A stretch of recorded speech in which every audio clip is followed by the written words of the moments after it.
Welcome back to The Explainer. Today, we're jumping right into a really fascinating piece of academic research. We're looking at a brilliant literary analysis of Paulo Coelho's famous novel, 11 Minutes.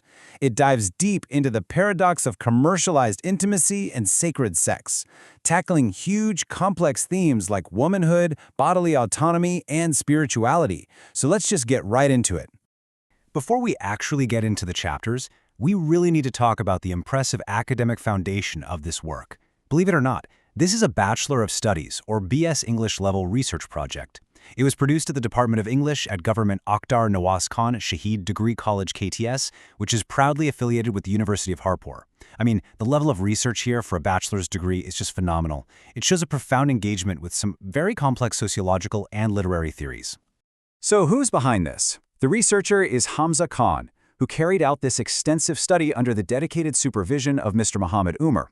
And this wasn't just a paper handed in quietly. It was rigorously defended in front of an expert committee. We're talking external examiner Professor Dr. Muhammad Farooq, a lecturer from the University of Haripur's Linguistics Department, and internal examiner Professor Danish, a lecturer over at GOVT Akhtar Nawaz Khan Shahid Degree College KTS. Oh, and get this. This outstanding research work was even selected to be presented at the JMC Level Science, IT, and Arts Exhibition 2026, held on April 28th at the Government Postgraduate College in Haripur. Really impressive stuff. Okay, here's our roadmap for this explainer. We'll be following the thesis structure exactly. Chapter 1 sets up the academic context, Chapter 2 introduces our narrative subject, Chapter 3 explains the lens or methodology used, Chapter 4 dives into the findings, and Chapter 5 brings us to the resolution. Let's hit it. Chapter 1. The academic context. Here, the researcher lays out the main objectives and asks our first central question. How can sexuality, specifically commercialized intimacy, be interpreted as both a source of severe exploitation and a catalyst for female empowerment in Coelho's novel? It's a massive paradox, right? It totally challenges our everyday assumptions. Building on that, the second major research question looks at the protagonist's actual journey. It asks, what feminist perspectives are reflected in her transformation from seeking physical pleasure to achieving a literal spiritual awakening? It's really about reclaiming the body as a source of divine knowledge, looking way past just the surface level of physical intimacy. Moving right along to Chapter 2, the narrative subject. To really get this analysis, we have to know who Maria is and trace her story chronologically. Her journey kicks off at age 15 with her first love, which kind of leaves her confused about affection and desire. Then, moving into early adulthood, economic pressures push her into prostitution, and this is where she faces immense psychological fragmentation, basically separating her soul from her body just to survive day to day. But then, the turning point. She meets Ralph Hart, a painter who doesn't just see a prostitute, he sees her inner light and wants a real emotional connection. This sparks a huge awakening for her. By the end of her story, Maria fully asserts her agency. She chooses love and dignity, completely leaving those exploitative systems behind to actively reconstruct her own identity. All right, Chapter 3, the lens. So, how did the researcher actually study Maria's life? They used a qualitative and interpretive theoretical framework. Basically, that means no numerical statistics or surveys here. Instead, it's all about deeply exploring the emotional, psychological, and moral experiences constructed within the text.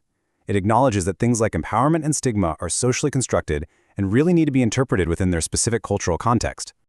The data collection and analysis followed some very clear, methodical steps. First, a comprehensive, super close reading of the primary data source, the novel itself.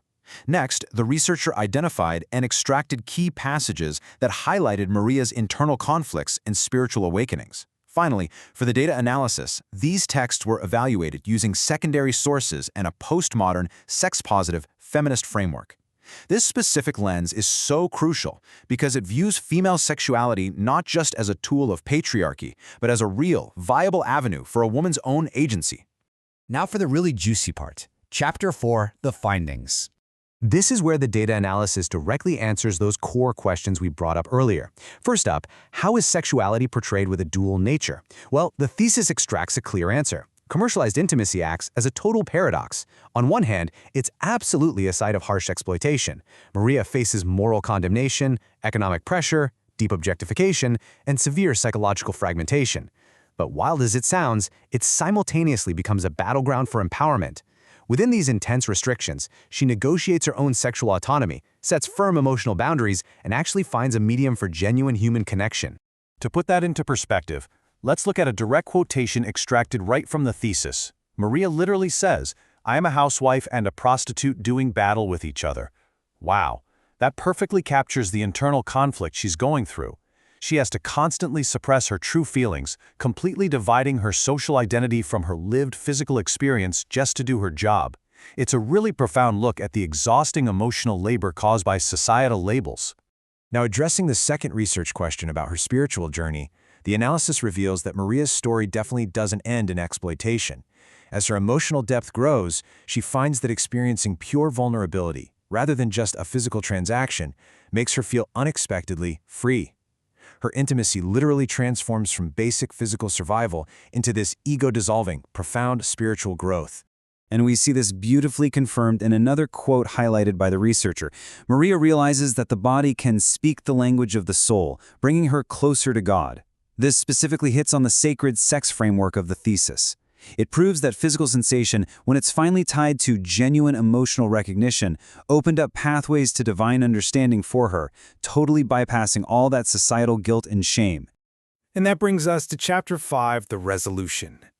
This concluding chapter powerfully summarizes the entire scope of the research. It clearly establishes that female sexuality is a dynamic, complex social and emotional journey, not just some fixed biological instinct. It proves Maria is never just a passive victim. She's a resilient woman actively reconstructing her identity. Ultimately, the research highlights the broader struggle for female autonomy within restrictive structures, showing us that real empowerment peaks only when a woman can seamlessly integrate her sexuality, her emotional needs, and her life choices. As we wrap up this explainer, I really want to leave you with a question inspired by this incredibly vibrant and thought-provoking thesis. If someone can find profound spiritual awakening and reclaim their dignity in a space society labels as entirely exploitative, how might our own rigid, everyday labels be limiting our understanding? Are we judging before we actually understand?